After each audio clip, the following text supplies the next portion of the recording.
Hi, everybody. This is Ellman, the blue collar investor, and welcome to this BCI podcast number 78 REITs, good covered call writing candidates.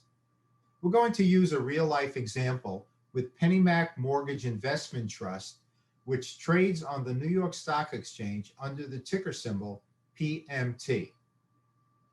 Over the years, BCI members have asked me the question whether or not REITs make good option selling candidates, mainly because they've noted that the dividend yield on these securities is very high. So this way they can take both option premium and dividend yield and create a strategy that's going to have multiple income streams coming in per trade. In this particular podcast, we're going to analyze one such of these REITs and make some conclusions regarding whether or not we should use these securities in our portfolios. Let's start by defining what is a REIT. Well, it's an acronym for Real Estate Investment Trust. So these companies invest directly in income-producing real estate, and they trade just like stocks, and many of them do have options associated with them, so we could use them for our covered call writing and put selling strategies.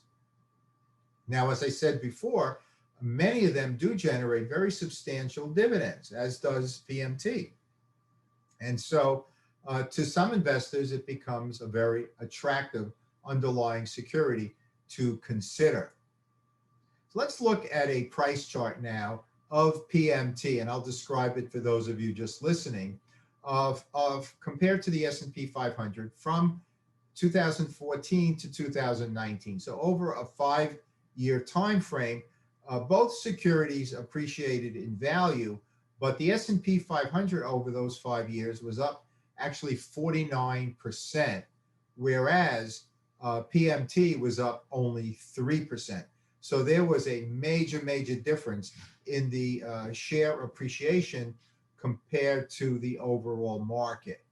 So that's something that has to be factored in very seriously when deciding which underlying securities that we should be using. Now, if we looked at a 5-week option chain for PMT, at the time it was trading at 22.33, we would see that for the October 18th, 2019 expirations, PMT again was trading at 22.33, and the 22.50 slightly out of the money strike generated 15 cents. Now that calculated to a return of 0.67%, which annualizes out to 7%. Is this an appropriate strategy to use in your portfolio? Only you can make that determination. Now, we're going to take a look now at the pros and cons of REITs, and we'll start with the advantages. In particular, we're looking at PMT. Well, we know this. It's a relatively safe security. If you had looked at the chart, you would see that it went up gradually, and it went up, but incrementally, particularly compared to the much more substantial appreciation of the S&P 500. Now, it did yield a very significant 8.5% dividend yield, and that's what makes it so attractive to so many investors. And finally, for those investors that want to have a real estate component to their portfolio for diversification, that would make sense as well. So now let's look at the disadvantages of REITs like PMT. One thing is that they are low volatility stocks in general. This particular security had a beta of 0.54, which means that if the S&P was up, say, 8% in 1 year, we would expect this particular stock to be up half that, 4%. So it is a low volatility security, which would then account for the low option premiums. Also, frequently in an appreciating market, these securities will tend to underperform. And that was very obvious when looking at a comparison chart of PMT versus the S&P 500. Now, regarding the skill sets required to use a security like PMT, since the dividend yield is such an important component to the strategy, we have to know how to avoid ex-dividend dates. We teach that in all of our books and DVD programs, so that's a skill set that we can develop. Also, if the strike is in the money as expiration is approaching, we want to hold on to the security long term, then we have to know how to roll our options. That's part of our exit strategy arsenal.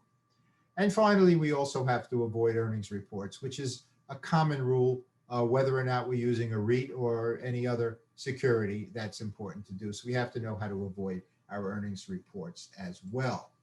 Let's summarize. REITs, like PMT, may be appropriate for certain investors who are looking to accomplish the following. Number one, diversify into real estate. It's a great way to diversify without having to go out and buy properties and rent them out and so on and so forth. So it is a good way to diversify into real estate in our portfolios. It also can be used to generate a very modest option selling return compared to other types of securities.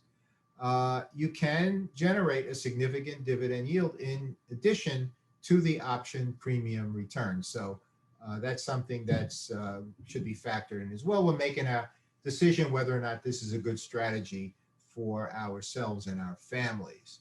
So those are the pros and cons of using REITs. Let me just remind you before I go, please feel free to take advantage of all the free resources on the bluecollarinvestor.com website. Look for the free resources link. We have calculators and files available for free. We have a beginner's corner tutorial. And if you go to our blog link, you could sign up for our free weekly newsletter as well.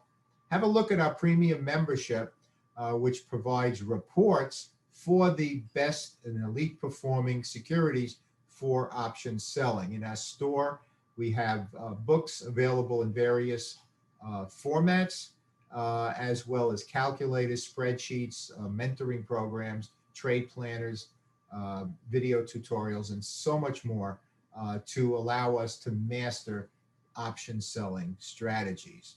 So folks, I want to thank you so much for taking the time to listen to and in some cases watch this podcast, BCI podcast number 78, REITs, Good Covered Call Writing Candidates. Folks, I hope you enjoyed this presentation, and most importantly, I hope it makes you some money. As always, this is Ellman, the Blue Collar Investor. Take care, folks.